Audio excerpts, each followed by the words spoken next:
It's 10 o'clock. This is Sky News at 10. Our top story. Crushed by nature's power and human failings, we see the damage at the epicentre of a city swept away. Every single room is full of mud. There are trees in the middle of this building, and I don't even know what floor we're actually on. At least 11,000 people were killed when 2 dams were destroyed above Derna. The people of the city they were supposed to protect are angry. Safwat, what is this dam called? It's the Death Dam. The Death Dam. And the Libyan community stepping up and questioning the government's aid efforts, with just £1 million confirmed so far. Also tonight, banning the bullies. The Prime Minister's promise to tackle the dangerous dogs after 2 kill a man close to his home. Why the fire of protest in Iran isn't yet extinguished on the eve of the anniversary of Mahsa Amini's death. Stemming the tide of plastic pollution, the evidence cleaning up the shoreline really does reduce the risk to animals and us. And we'll take a first look at tomorrow's front pages in our press preview from 10:30.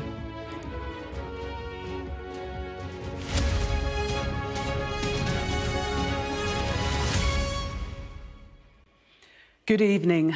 The people of Derna have suffered much misfortune in recent years, caught up in the chaos of the collapse of Colonel Gaddafi's regime, ruled for a time by militants loyal to ISIS, and throughout, seeing basic infrastructure, roads, homes, hospitals and dams neglected.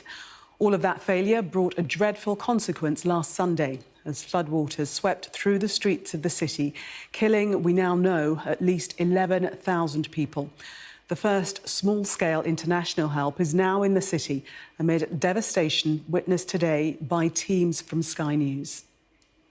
Derna on Libya's northeastern coast had a population of around 100,000 before this disaster. Our correspondents Alex Crawford and Yusra El-Bagir are in the city tonight. In a moment, we'll see Yusra's report from one of the dams which was breached. But first, our special correspondent, Alex Crawford, reports from the epicentre of the destruction in Derna itself. A warning, there is footage of the body of a young girl being lifted out of the sea. They search for survivors in horribly cramped and dangerous conditions. Gravity seems to be the sole reason many of these homes are still standing. It's hard to imagine how humans could withstand this force, enough to uproot trees and sweep away 9-story-high apartment blocks. This is what happened to some of the buildings. Look, it's pushed all the way through several walls down here. And then once you're inside, it's covered with mud. Every single room is full of mud. There are trees in the middle of this building, and I don't even know what floor we're actually on. There are a few foreign teams helping out now, but it's amid criticism that there are far too few and they're far too late. Many are using shovels and picks to try to find their relatives on their own. There's no help. There's nobody to help. There's no government. They've been buried here for 5 days. Who wants to carry on knowing their family are buried there rotting? Please help us and have mercy on us. We've suffered enough. An estimated 10,000 in Derna are still unaccounted for, and the international teams which have arrived seem unprepared for the scale of this disaster. This is for us the first time we saw this disaster, because of the tsunami, this area there was 15 meters water for 50 minutes. The geography of Derna has changed entirely, and nothing is as it was. Vehicles were tossed aside by the water torrent, thrown up and smashed down again. Sides of buildings have been torn apart, and family cars left wedged inside homes. Whole apartment blocks have been ripped off their foundations. This one's been lifted up by the water and dumped 40 meters away. It's left the whole city, the entire country, traumatized. Whole families were washed away, and thousands are now without homes. And they're still fishing out bodies from the ocean. These sights are not easy to see. The mechanical digger scoops up a young child's body amongst the debris. She looks like she's 10 or 11 years old. These are grim times for those suffering and those with the awful task of retrieving the thousands who've died. This catastrophic disaster comes after years of neglect, civil war, and a NATO bombing campaign which left the country awash with weapons. The country, split in two by competing governments in east and west, now has a city ripped apart by a natural disaster compounded by poor governance. Derna residents are insisting the authorities knew of the risk of the dams bursting, were told to build multiple extra dams, yet did nothing. So that's what should have done. During these 45 years, we should have about 10 dams behind the second one to help, even in the branches. If they'd done that, could this disaster have been averted? Yeah, at least it will help. 10 dams like the second one, of course it will help, of course. Residents insist there was no evacuation plan and they weren't even warned of the storm by the authorities. But the new Prime Minister of the East denied that to us and seemed to blame history pretty much for the disaster. All the countries and governments who fight over Libya are only interested in our oil and our natural resources. The international community is only focused on oil and not on the unity of Libya. Violent politics and vicious natural disasters are a toxic mix, and ordinary Libyans are paying for a catastrophe which many believe could and should have been averted, and which the country is utterly unable to deal with. Alex Crawford, Sky News in Derna. The United Nations said tonight that the Libya disaster was due to the collision of climate and capacity, the dams breaking and a storm coming in from the sea. Our Africa correspondent, Yusra El-Bagir, saw at first hand today the impact of that collision, the wreckage of one of the destroyed dams and the casualties its collapse caused. Her report also contains pictures of dead bodies being carried to a mass grave. A prayer for those killed, the ones they could retrieve and dignify with a burial. The rising number of dead here in Derna is felt with every new body bag that arrives. One to replace every person they lay to rest. It's just bone chilling. You see how many bodies have already been buried and that they're making more space for the bodies that are coming out today. And people just keep taking moments to pray for them, to mourn them, because this in itself is a luxury. So many more people are missing that will never get to be buried. It's grueling work done by local volunteers who have to face this tragedy head on. Abdullah is only 23 years old. How do you feel burying your people like this, I ask? It is so difficult, he says. Nothing I tell you could express just how deeply painful this is.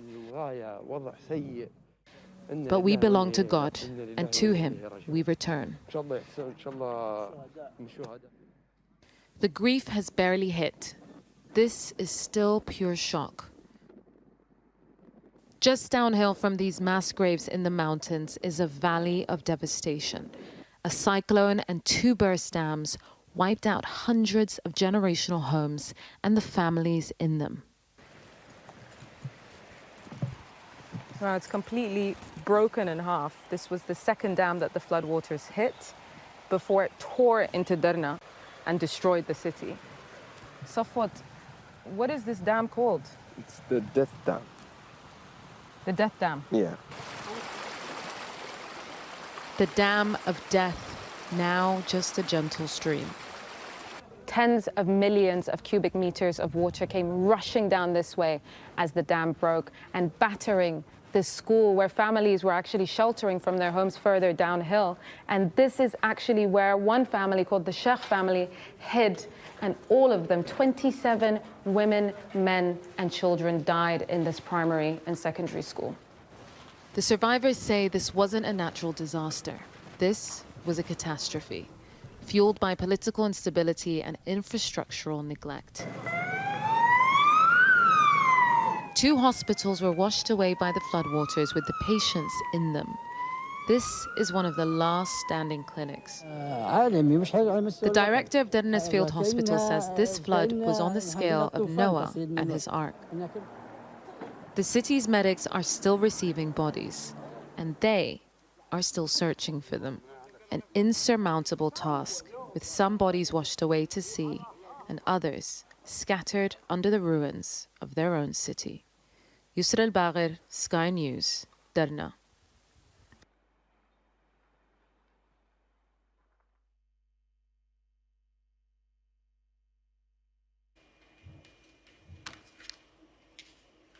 We were hoping to go to Alex Crawford, our correspondent. I think she has now come back online. Alex, can you hear me?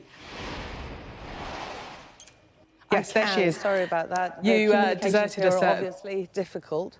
Yes, you deserted us briefly, but back now. We saw some of the international help arriving in your report. From what you can tell and from what you've seen, is it adequate for what's happened? I mean, to be honest, it seemed really sparse. And as far as aid's concerned, we didn't really see any. I mean, perhaps that's for a number of reasons. One, maybe they're coming in a number of waves, and the first wave is sending over relief crews to help in the search and rescue. But those were really few on the ground, and those that were on the ground were very small.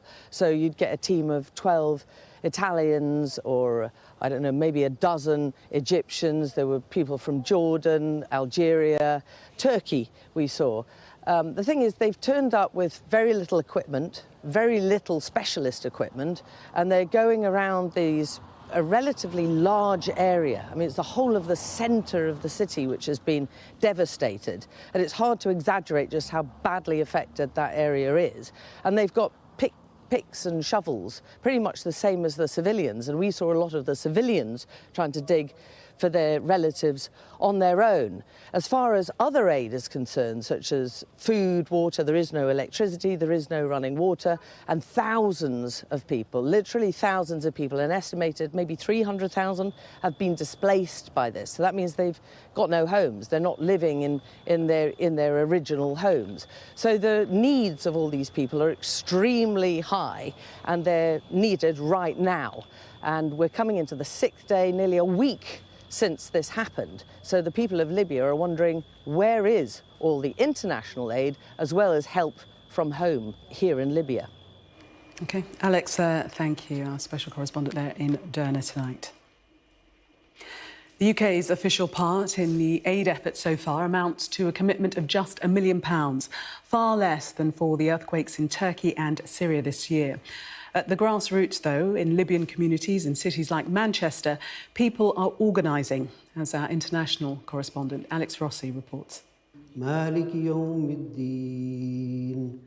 the world, the Libyan community is united in grief. At Cheadle Mosque in Manchester, they're praying for the survivors and a speedy response to the disaster. One of our volunteers has lost more than 11 of her own family members, and one of our partners as well. 65 of his family members were lost in the floods. Almost an entire bloodline washed away. Many countries have now pledged assistance. Turkish teams were some of the first to reach the disaster zone. But the scale of this catastrophe is huge. In Geneva, crates of body bags are loaded up.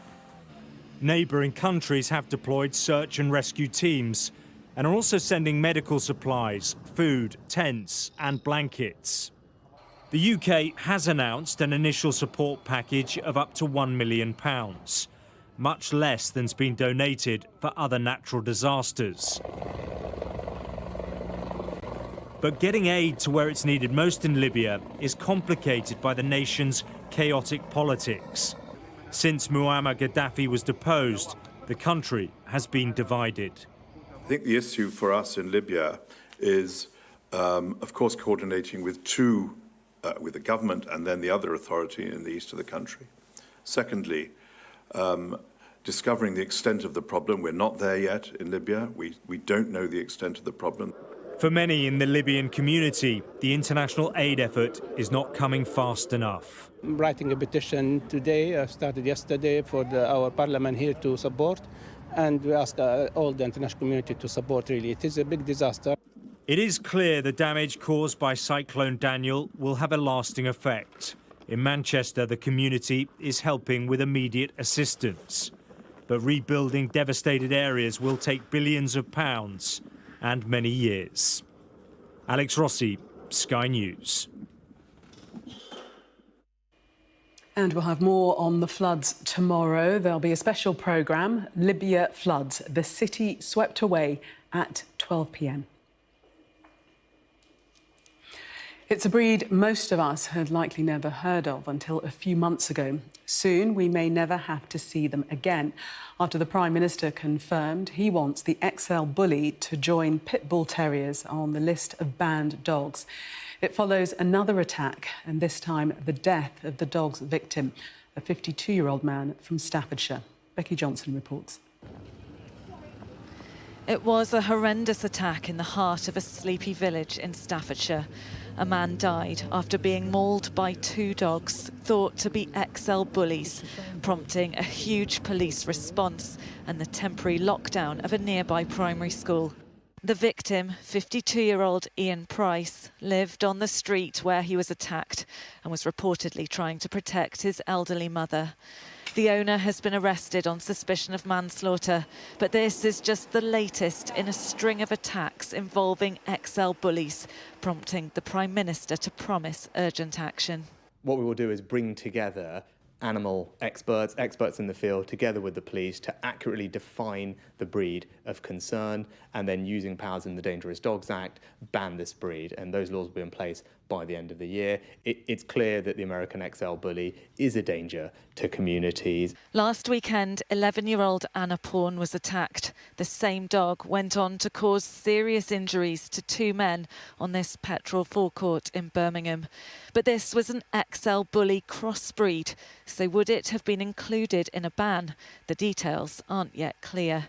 Charities say it's irresponsible breeders who should be targeted. It's all very well government banning these breeds, but what about banning the source of how people can get these dogs so easily? What's in place to back this when this ban comes into place? Because all that's going to happen is there'll be huge abandonment. There'll be dogs left in parks. That's when there's accidents, tied up to parks, tied up outside shops, and there'll be more and more accidents. But people who've been warning of the dangers of these dogs say a ban is long overdue. They're seen by many as status dogs and can weigh up to 60 kilograms. There's been growing concern over the rise in ownership of these dogs. XL bullies were involved in more than half of the fatal dog attacks in the UK over the last 3 years. But action against one breed wouldn't have prevented this terrifying attack on a child in Walsall this week. This was a Staffordshire Bull Terrier. 10-year-old Mohammed Sami Raza is still in hospital. His father says owners, not dogs, are to blame. Dog is an animal. The responsibility is the owner to keep safe of these dogs. But the ferocity of the attack here has left many in little doubt that XL bullies are simply too dangerous to be on our streets. Becky Johnson, Sky News, Stonnell in Staffordshire. The child serial killer Lucy Letby has formally applied for permission to appeal against her conviction at the Court of Appeal. The former nurse is serving a whole life sentence after being found guilty of murdering 7 babies at a neonatal unit in Chester and trying to murder 6 others. Sarah Sharif, a 10-year-old girl found dead at her home in Surrey last month, was discovered under a blanket in a bunk bed, her court has heard. Sarah's father, stepmother and uncle were all charged with her murder after they returned from Pakistan earlier this week. A Spanish court has issued a restraining order banning the former president of the Spanish Football Federation from coming within 200 metres of the footballer he kissed at the World Cup. Luis Rubiales was in court this morning to be questioned by a judge who's investigating his behaviour towards Spanish star Jenny Hermoso. Steel and Port Talbot have been synonymous for at least a century. And after a deal confirmed between the government and the owners of the South Wales plant, they should continue to be for a while yet. Updating the plant's furnaces to greener electric versions will have a consequence, though. Up to 3,000 jobs will be put at risk. Dan Whitehead reports from Port Talbot. Welsh Steel lives to fight another day, but at what cost? 4,000 people are employed at Port Talbot, half of Tata's UK workforce. But today's multi-million-pound package could see many of them out of a job. Greg has worked here for 14 years. Without the steelworks behind us, there is no Port Talbot. It's this town, this area, South Wales relies on this place. There's so many jobs. The government is to invest £500 million to transition Port Talbot to clean electricity. But the deal won't protect the plant's workforce, with 3,000 redundancies expected by 2027. Taxpayers' money will partially finance a new electric arc furnace, but there are concerns it won't be able to get hot enough to produce primary steel products for cars and construction. And while hydrogen could be used to replace the natural gas powering the plant, that technology is still under development. We are saving jobs which would have been lost. Without this investment, we would probably have seen the end of steelmaking, certainly in this part of the country, possibly in the whole of the UK. Indian-owned Tata will also put in £700 million as part of that transformation. It had wanted more help from the UK government, but unions fear the plan is short-sighted. We all understand we've got to decarbonise and go green, but unfortunately at the cost of jobs, we can't support that. What we want to discuss is different technology. There's DRI, there's hydrogen availability. The jobs here are well paid, and that money flows into the town a mile up the road. Carol has lived here all her life. How important is the steelworks to Port Talbot? Well, it's essential to Port Talbot because it'll be like a ghost town. I think things would close down very, very quickly. If there were big job losses? Big job losses, yeah. Unfortunately. This is just the latest multi-million-pound injection of taxpayer money to keep industry in the UK, a battle faced by many Western countries. And while the deal may keep the furnace burning, the cost will be workers no longer needed. Dan Whitehead, Sky News, in Port Talbot, South Wales. Iran's security forces appear to be taking no chances on the eve of the anniversary of Mahsa Amini's death. She died in police custody a year ago, sparking the biggest anti-regime protest in 4 decades. Our correspondent, Sahar Zand, has spoken to protesters inside Iran who are determined to keep Mahsa's flame alive.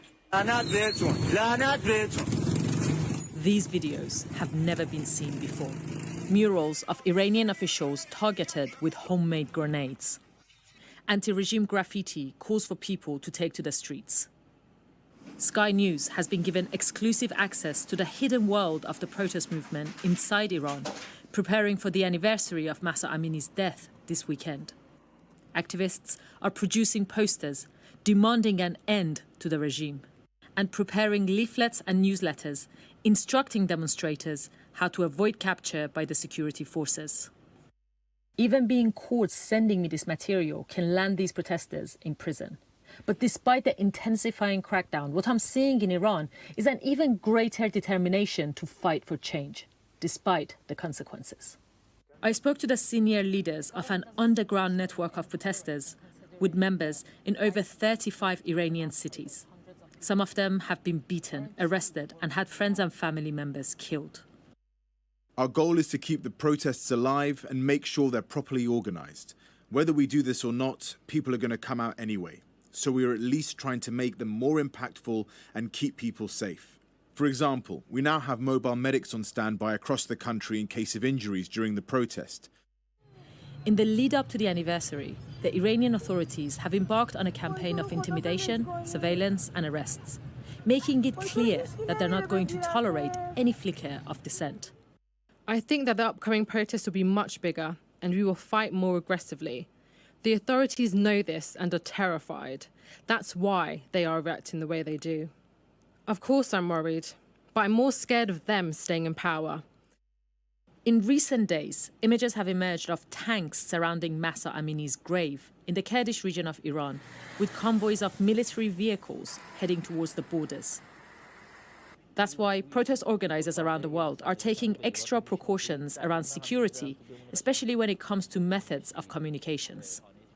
Using different types of communication techniques, very complicated ways of encrypted messenger systems that we use, and sometimes we use uncommon ways of communication that nobody actually expected could be, these kind of tools could be used to communicate.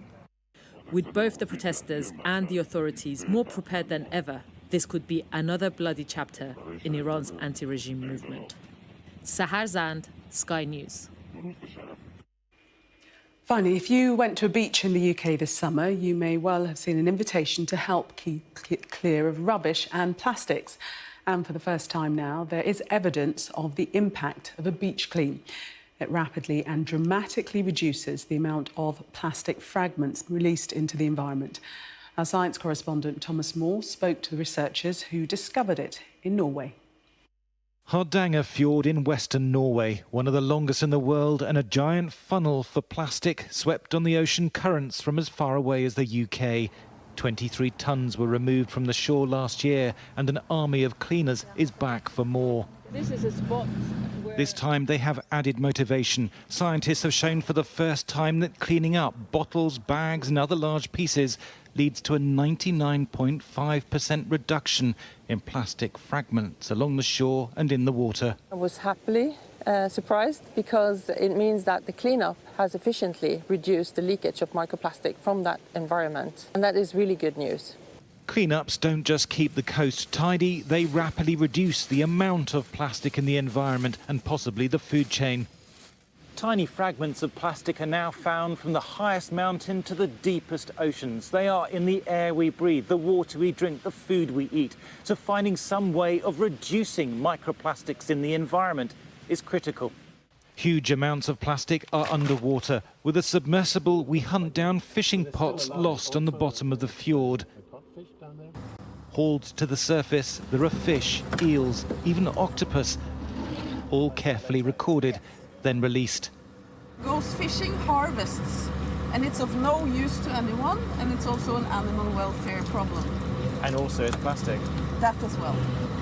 More than 9,000 tons of plastic have been cleaned from Norway's coast over the last 6 years. The target is to clean the coastline completely, but at the same time there will come plastic back. But we will stay it down and go and clean year by year. Norway leads United Nations negotiations to agree a legally binding global plastics treaty to reduce production and pollution. But cleaning up what's already out there also matters, and there's now science to back it up. Thomas Moore, Sky News in Norway. Well, that was Sky News at 10. Coming up, we're going to take a first look at tomorrow's newspapers in the press preview. Tonight, we're joined by the Guardian columnist Zoe Williams and the political commentator Benedict Spence. Amongst the stories we'll be discussing, this story on the front of the Mirror, their headline, "Killer Dogs to be Banned." We will be right back. Don't go anywhere.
Welcome back. This is Sky News. In just a moment, the press preview, a first look at what's on the front pages as they arrive.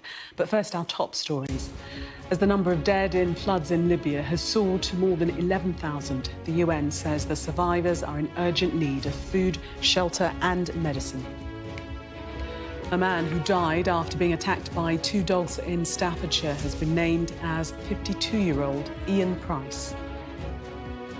The government has confirmed a £500 million grant for Tata Steel as part of plans to produce greener steel. But 3,000 workers in Port Talbot stand to lose their jobs.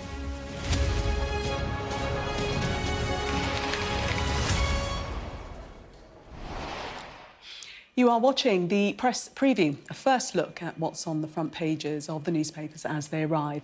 It's time to see what's making the headlines with the Guardian columnist Zoe Williams and the political commentator Benedict Spence. They'll be with us from now until just before midnight. So let's see what's on some of those front pages for you now.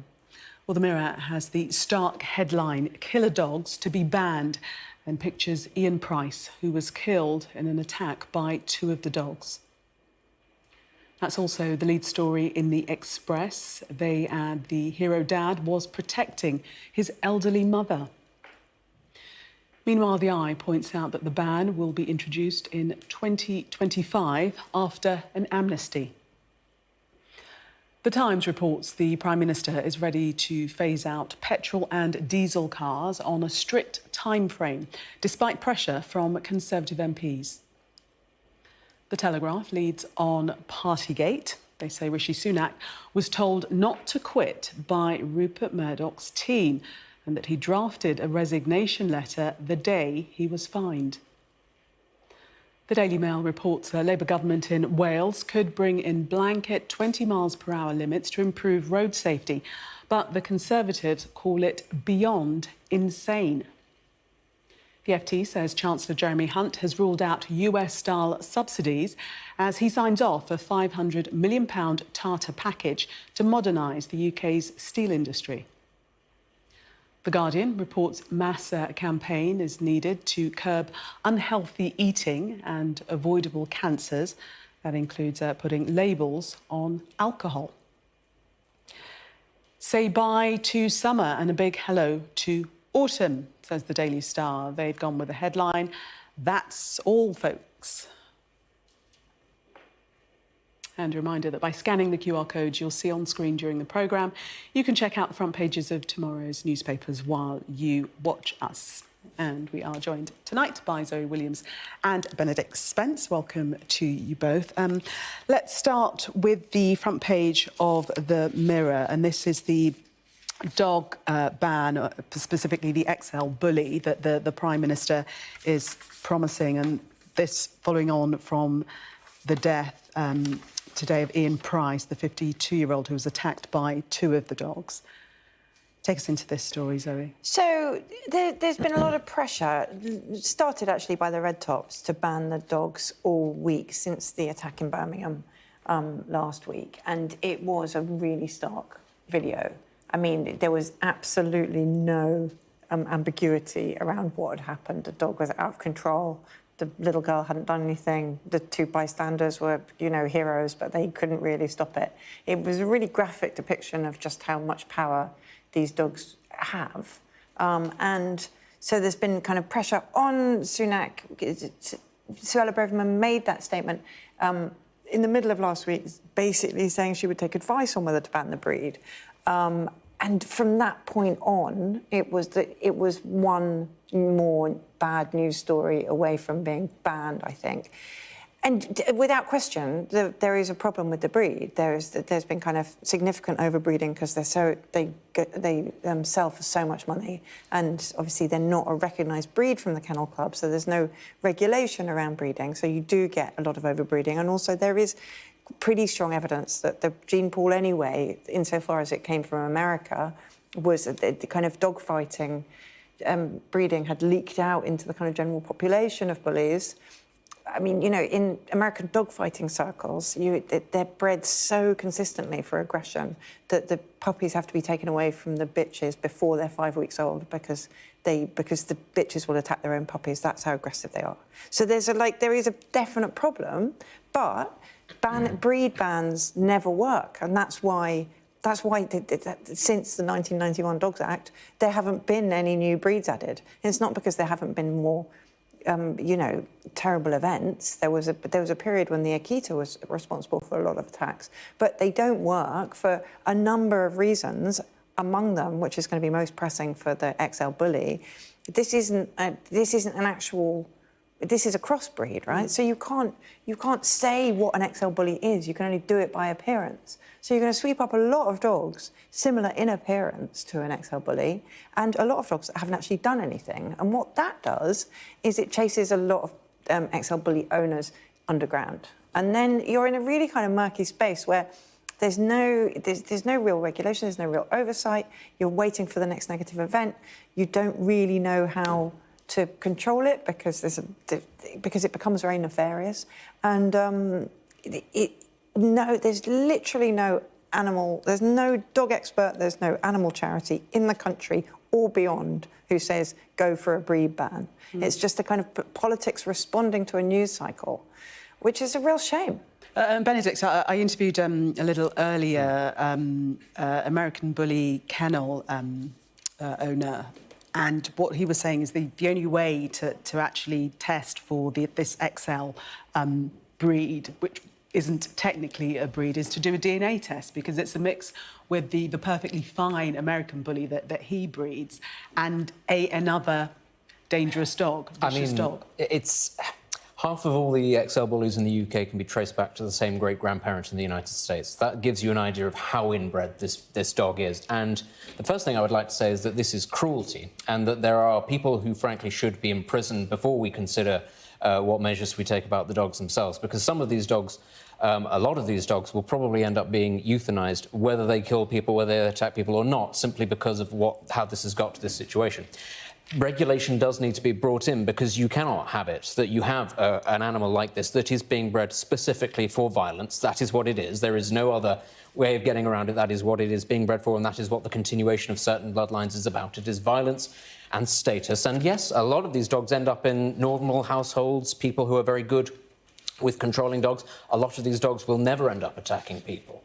And that is where I think you're right. We need to have some sort of proportion about this. We cannot have it that it is the situation where lots of dogs are just euthanized sort of carte blanche. That would be very cruel as well.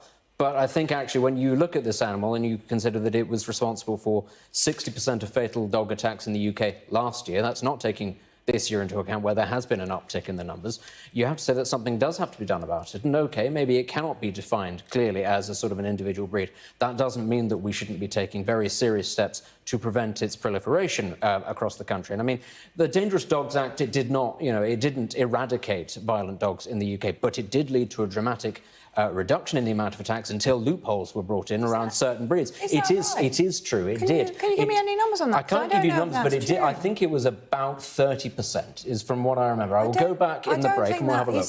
But it did lead to a reduction until there were loopholes brought in for, again, certain things that you couldn't classify along certain lines. So it is somewhere that requires, it is an area that requires, I would say, a lot of caution. It requires a lot of thoroughness. It isn't something that you can just have a carte blanche approach.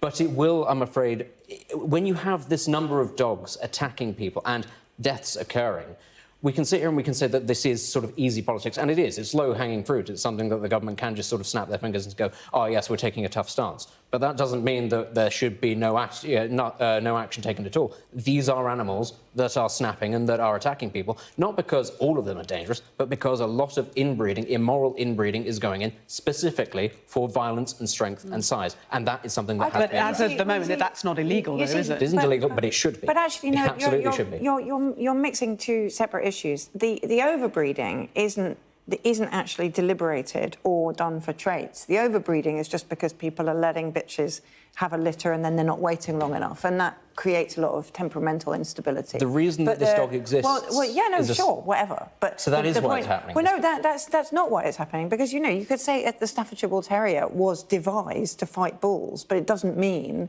that all Staffordshire Bull Terriers are violent dogs. I'm not saying that all... I've very specifically said that not all of these dogs are, and that's why we can't have a carte blanche approach. Whatever the genesis of the kind of aggressive tendency, and I don't deny that it's there is a lot of temperamental instability just because there's too many of them. And the reason there's too many of them is because they're already slightly underground dogs. So you kind of, whenever you create a situation, and I don't know, because there's this story in the Eye about having an amnesty until 2025. I don't know what that actually means in practice. Does it mean that you have until 2025 to get your dog a certificate of exemption? Well, what it's saying is no mass culling. Zona set to have this grace period before the breed is taken off the street. But then when you say your dog is 6, does that mean when it's 8 it becomes illegal? It's like so... Well, this is why I say you cannot have a blanket policy that is, OK, all of the dogs are banned and we're going to, I don't know, euthanize them or something. You can't really do that. But I think something that we haven't mentioned, and that is the question of ownership, because this has been slightly muddied around this conversation because lots of people are trying to push the idea that it is exclusively the dogs and it has nothing to do with the owners, and other people are trying to say, no, it's bad owners rather than the breed. Well, what the kennel breeders have been saying, that it's not bad dogs, it's bad owners. This is why I'm saying that a lot of these dogs are more prone to being temperamental, to being violent, to snapping, but at the same time, if a dog is brought up in an environment where it is not properly trained, properly socialised, it doesn't get the stimulation that it requires, it doesn't have the outdoor access that it requires, any kind of dog, be it a Doberman, be it a Chihuahua, is going to have traits that are undesirable. And so I think that is something that needs to be borne in mind. Inherently... I think it is quite clear that it is more likely in this breed that these traits will be there. But you will get that in any animal that is not properly conditioned and social. I mean, there is also it is a fact that they're incredibly powerful. I mean, they're unbelievable. I mean, I saw full size. They're about sort of nearly 10 stone. I mean, and the sheer weight per square inch of tooth power is astronomical. It's something you wouldn't get outside a zoo. So there's a kind of combination of things going on, but I don't see that this is actually going to do anything other than make it worse. Because what you're going to do is get the people who can get a certificate of exemption because their dogs are well trained and they know what they're doing, and they're going to, and that will be fine. But everybody else will just be even harder to kind of... But something has to be done there, doesn't it? I mean, when we look at the front of the Express and the human story... You need more than 48 hours. You cannot make policy based on 6-hour news cycles. I mean, it's like... But the Prime Minister is saying that it isn't, as sad as it is, isn't based on the death of Mr Price, of Ian Price, who lost his life to 2 of these dogs. It's something that the government were looking at previously. Yeah, I know, but Suella Braverman asked for that advice on Wednesday. No, hang on a sec, it was Monday that she said she was taking advice.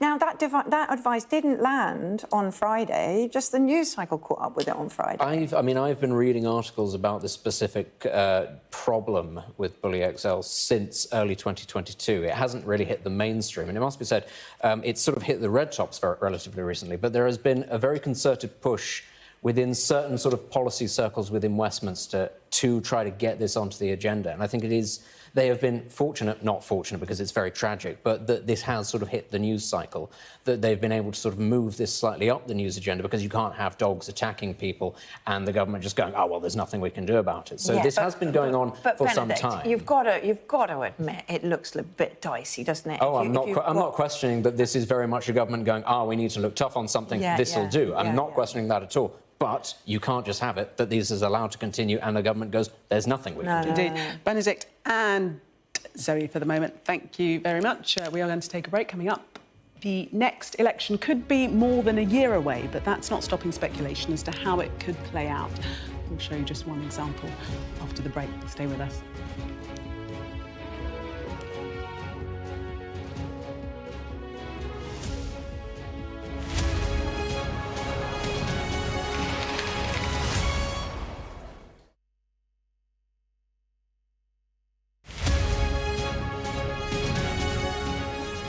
Mandatory evacuation, you must leave! For many people, Harvey is far from over. Christchurch has been changed forever by what happened here. There was a river of blood coming out of the mosque. That's a scene that you don't forget.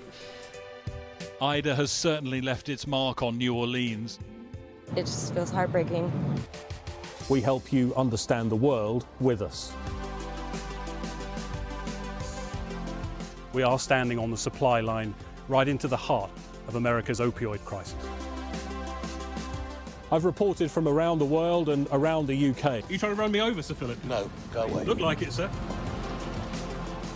Will you respond to those who've made accusations, Sir Philip? Can you go away? Joe Biden knows the celebrations are over, and this is a country in crisis. You don't want to be remembered this way. You always want to be remembered as something positive. It is almost impossible to predict where these fires will go next. This gives you an idea of the strength of those winds, strong enough to bend and twist metal. Do you regret the tweet, Gary? There's no sign, publicly at least, of either side being willing to give ground. How do you reassure the public that all of these mistakes wouldn't be made again? I'm Greg Milam, and I'm Sky's Chief North of England correspondent.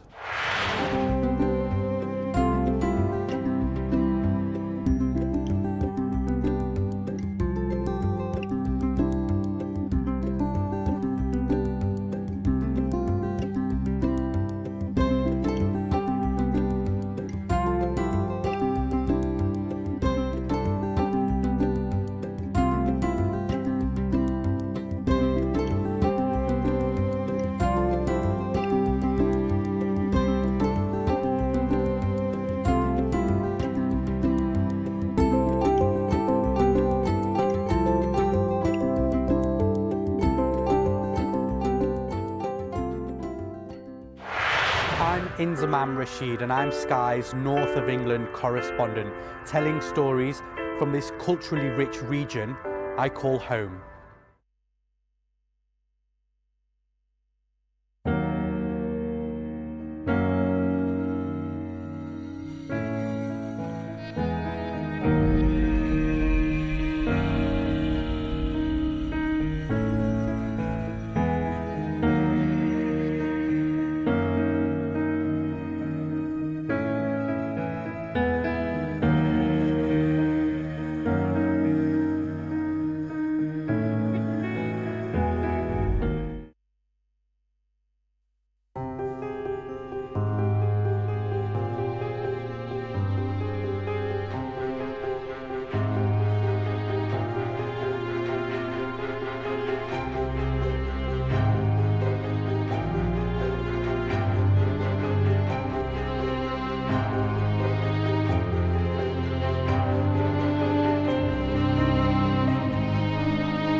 Welcome back. You are watching the press preview. Still with me, Zoe Williams and Benedict Spence. Let's take a look at this story, pages 8 to 9 of the Times. And basically, what this story is talking about, that it really is going to have to be for Keir Starmer to mess up, really, to give Sunak the advantage in the general election. So it's his to lose. It's his to lose. I mean, the thing is, you know, the polls have been with him for so long in such alarming for the Conservatives numbers. I can see why they're saying this, and I can see why they're hoping for it. But, you know, actually, basically, this is a message of caution for Starmer, right? So all the Conservative strategists and all the Labour strategists are agreed that the only thing that's going to take the Tories, that is going to give any wind to the Tories' sail, is a massive clanger by Starmer. But what that does to the Labour Party is just make them more and more and more cautious, because they're like, as long as we don't do anything... Well, it makes him incredibly nervous. Exactly. It's like he's carrying a Ming vase across a polished floor. He's like, as long as I don't drop it, I get to keep the vase. As everybody says it more and more and more, it becomes more likely to happen. Yeah, exactly. And that's not how elections are won. So even though, you know, I can see what the polls say, I can see that it looks that way, I can see why the Tories are in despair, I still don't think you win an election carrying a Ming vase like this. You know, you need a bit of... Well, you just need a bit of... You need a bit of... I think it's curious because I think we're all sort of assuming it'll be a sort of a triumphal procession because the polls are that large. But even with the polls as they are, it won't be that large a majority if things currently stay as they are. And people are expecting those polls to narrow simply because a lot of Tory voters have nowhere else to go, really. And I think one of the things that I would say in sort of Keir Starmer's defence, which is perhaps a bit unusual, is, I mean, earlier this week when there was the suggestion that he was going to go to Europe and try and strike a deal with the European Union, and he was trying to sort of appeal to both sides. I'm going to do a deal with Europe, pro-EU, pragmatic, progressive, but also it's about foreign powers, criminal gangs, trying to appeal to the red wall, trying to put some red meat on the bones. And then the suggestions came out, well, this might mean, of course, taking people in from the European Union. OK, you can try to make that maybe work, but... as luck would have it, 10,000 people wash up on the shores of Lampedusa that very week. Now, that's something that Keir Starmer cannot control. But it is the sort of thing that you can understand why he would be very cautious, because it's the sort of thing he can't control. If he's trying to make a sensible deal with the European Union or with whoever, and then all of the media focuses on, oh, good Lord, twice the population of an island in the Mediterranean has turned up on that island, and they're all going to be coming here, and certain papers push that idea, you can understand why he'd be going, well, I try my best, but you can see how it's going to be spun. You see, the thing is what's interesting. If you look at what the Conservatives think Starmer's missteps have been, they are saying it looks like he's too soft on immigration, he's not going to keep the borders safe, and, you know, this is a massive...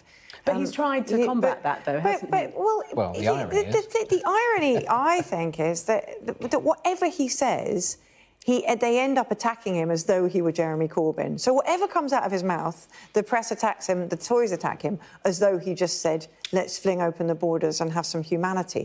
Now, I think that's a really good argument for actually having some boldness. You're going to be hung for a sheep as for a lamb anyway.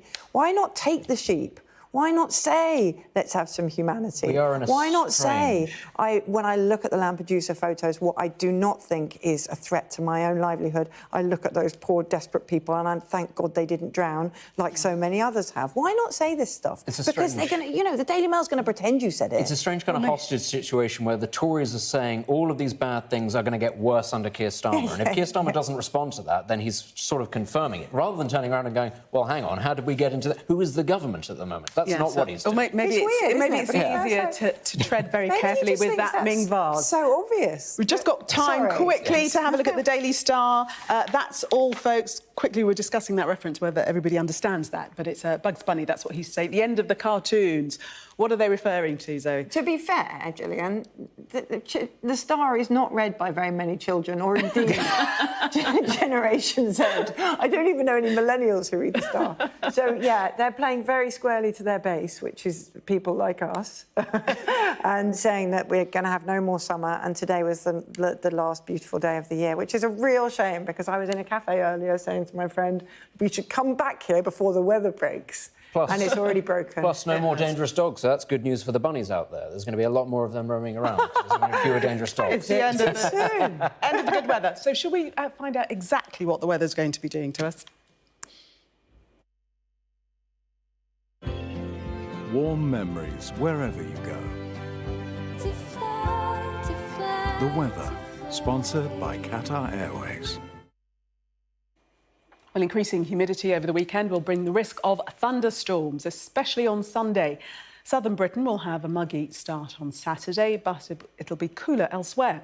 Central Britain and the east of Ireland will have a rather grey morning with outbreaks of rain in places. Northern Ireland will be cloudy too, but it should stay dry there. Elsewhere, there'll be sunny spells and just a few showers, some heavy and thundery in the warm and humid south, especially the southwest. The afternoon will be similar, but patchy rain will take over more of Ireland while fading across much of central Britain. The weather, sponsored by Qatar Airways.